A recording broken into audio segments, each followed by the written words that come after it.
దేశం మొత్తం యుద్ధ వాతావరణంలో ఉంది. ఏదైతే మన వాళ్ళ మీద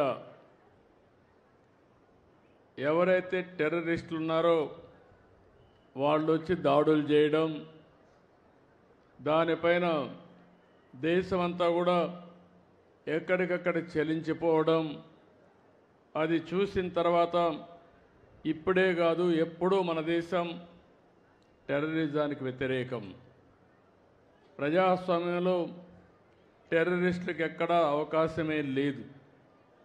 అలాంటిది మన దేశంలో ఎవరైతే మీరు చూస్తే దేశంలో చాలామంది వివిధ ప్రాంతాలకు చెందిన వ్యక్తులు కాశ్మీర్కి వెళ్ళడం, అతి దారుణంగా అతి కిరాతకంగా ఆడబిడ్డల ముందర పిల్లల ముందర మగవాళ్ళని ఇష్టానుసారంగా చంపేశారు. అది చూసినప్పుడు చాలా బాధేస్తుంది. అలాంటి సంఘటన జరిగిన తర్వాత ప్రధానమంత్రి గారు ఎప్పుడూ చెప్పారు, తీవ్రవాదానికి ప్రపంచంలో చోటు లేదని చెప్పి దీనిపైన చర్య తీసుకోవాలని సింధూర్ అనే కార్యక్రమం పెట్టి టెర్రరిస్టులను హతం చేసిన దేశం, హతం చేసిన ప్రభుత్వం కేంద్రంలో ఉండే ఎన్డీఏ ప్రభుత్వం అని చెప్పి కూడా నేను మీకు తెలియజేస్తున్నాను. అలాంటి చేసినప్పుడు ఎక్కడికక్కడ వాళ్ళు కరెక్ట్ చేసుకోవాల్సింది పోయి మళ్ళీ ఏదైతే ఈరోజు పక్కనుండే పాకిస్తాన్ అయితే మళ్ళీ మన మీద దాడులు చేస్తూ కవ్వింపు చర్యలు చేస్తున్నారు. అయితే మన దేశంలో ఒకటే చెప్తున్నా, మొన్న కూడా నేను చూశాను, అమరావతి చివరి మీటింగ్ ఆ రోజు ప్రధానమంత్రి గారు వచ్చింది. అమరావతిలో కొన్ని లక్షల మంది సమక్షంలో నేను ఒకటే చెప్పాను, ఈ దేశాన్ని రక్షించే శక్తి ప్రధానమంత్రికి ఉంది, ఎవ్వరూ ఏమీ చేయలేరని మేము ఆ రోజు చెప్పాం.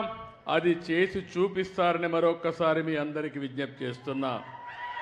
అయితే ఒక్కొక్కసారి బాధ కలుగుతుంది.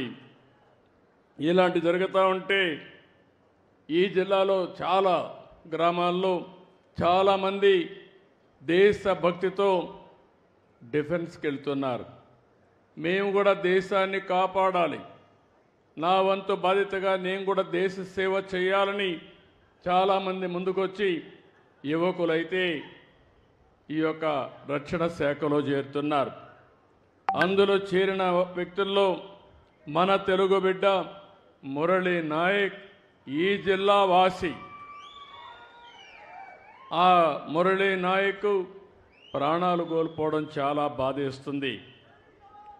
ఈరోజు మీరు చూసినప్పుడు జమ్మూ కాశ్మీర్ సరిహద్దుల్లో పాకిస్తాన్ జరిపిన కాల్పుల్లో మన ఉమ్మడి జిల్లాకు సంబంధించిన వ్యక్తి నిన్న చనిపోయారు. గోరంట్ల మండలం కల్లి తండాకు చెందినటువంటి మురళీ నాయక్ వీర మరణం, దేశం కోసం చనిపోయారు. బాధేస్తుంది. వాళ్ళ తల్లిదండ్రులతో ఇప్పుడే నేను మాట్లాడాను. తల్లి వచ్చి జ్యోతిబాయ్, తండ్రి వచ్చి రామ్ నాయక్. వారికి నా ప్రగాఢ సానుభూతి తెలియజేస్తున్నా. ఈ రాష్ట్రం, ప్రభుత్వం, సమాజం మీకు అండగా ఉంటామని ఈ సభా సమావేశంలో హామీ ఇస్తున్నానని చెప్పి కూడా నేను మీకు తెలియజేసుకుంటున్నాను. 2 సంవత్సరాలు ఆర్మీలో ఉన్నాడు, ఎనలేని సేవలు అందించాడు. మనమందరం ఒక విషయం గుర్తుపెట్టుకోవాలి, ఈరోజు ఎవరైతే సైనికులు ఉన్నారో వారు బార్డర్లో ఉండి అనునిత్యం మన కోసం నిద్రాహారాలు మాని దేశ రక్షణ చేస్తున్నారు కాబట్టి మనం హాయిగా నిద్రపోగలుగుతున్నాం. అలాంటి ఈరోజు మనం చూస్తూ ఉంటే కొన్ని దేశాలు ప్రజాస్వామ్యంలో ప్రపంచంలో ఎక్కడ కూడా హింసకు తావు లేదు. అందరూ కూడా ప్రగతిలో పోటీ పడవలసిన అవసరం ఉంది. దేశాన్ని అభివృద్ధి చేసుకుని ప్రజలకు మెరుగైన జీవన ప్రమాణాలు అందజేయాల్సిన విషయం ఉండాలి. కానీ ఎక్కడికక్కడ కవ్వింపు చర్యలు చేయడం, లేనిపోని సమస్యలు క్రియేట్ చేయడం చాలా బాధేస్తుంది. అయితే ఇలాంటి జరిగినప్పుడు మనమందరం కూడా అండగా ఉండాలి. దేశభక్తితో ముందుకు పోవాల్సిన అవసరం ఉంది. మన రాష్ట్రంలో ఉండే అన్ని ప్రాంతాలు కూడా అప్రమత్తంగా ఉండాలి.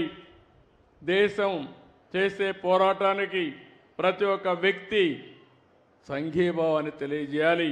అండగా ఉంటామని నినదించి చెప్పాల్సిన అవసరం ఉందని చెప్పి కూడా నేను మీకు తెలియజేస్తున్నాను.